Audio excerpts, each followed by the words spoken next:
And with Adam Claiborne for the forecast, we're all bracing ourselves for that really cold snap that we're experiencing, but it won't be too bad this weekend, I don't think. Not too bad this weekend. I know we've been talking about it all week, right? But we need those warnings. We need to get prepped. We do, right? Yeah. We have to give you guys word about those type of events happening. But you can see right behind us, you saw that picture of what was happening here in Seattle. A much different story out there along the coast. Check out the sunshine. It is glistening out over the Pacific right now. This is La Push, and some of that is going to be heading its way eastward. So if you're not seeing the sunshine right now, rest assured, I think you're going to see at least a little bit here before the day is said and done. As far as out there closer to the coast again, Westport, we go a little farther south. You see more of those areas of sunshine mixing in with the clouds. Same in Wishkah as we head on here into our Friday afternoon.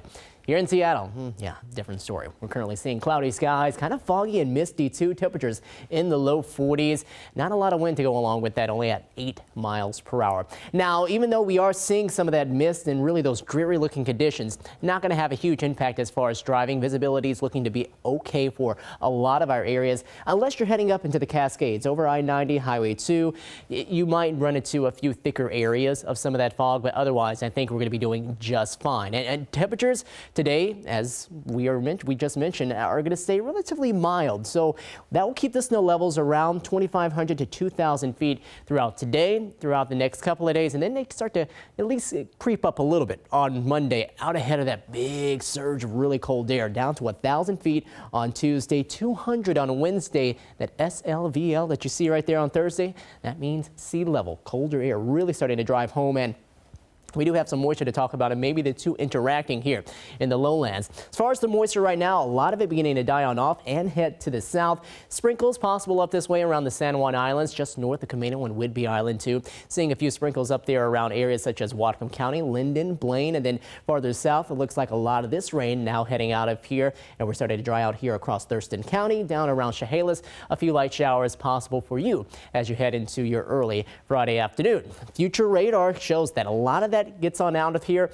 We dry out here as we go on into the night, so not much more to be concerned about. And then we go on into early tomorrow. We'll have this next weak system start to dive on down out of the north. And this is going to be a trend. What we see over the next couple of days is that we'll have systems coming up from the north, helping to reduce some of the rainfall here earlier into the day on Saturday and Sunday. This one starts to creep on by, and then we'll see a little snow up across the Cascades. Similar story heading to Sunday, but I think it takes a little while longer before that does start to fill in around the sound. So we go later on into Sunday afternoon, 5 p.m. It's just beginning to head south, seeing more snow beginning to break out, especially across the North Cascades. And then we'll head on into Monday. You can see some of those showers still sticking around.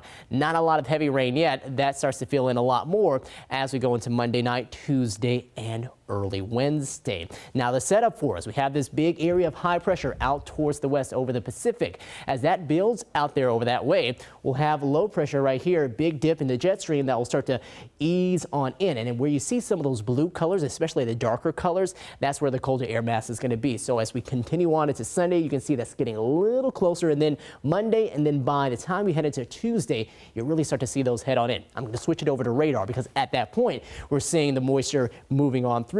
A lot of snow up across the Cascades. That will be a certainty. Now, what we expect is, as we go into late Tuesday night, early Wednesday, just enough moisture left behind where we could see some of that lowland snow.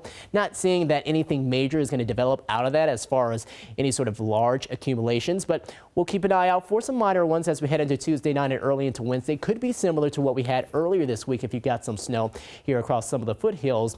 But highs, they're definitely going to drop down. 38 degrees on Wednesday. We'll drop down to 35 for a high on Thursday, 23 for that morning low.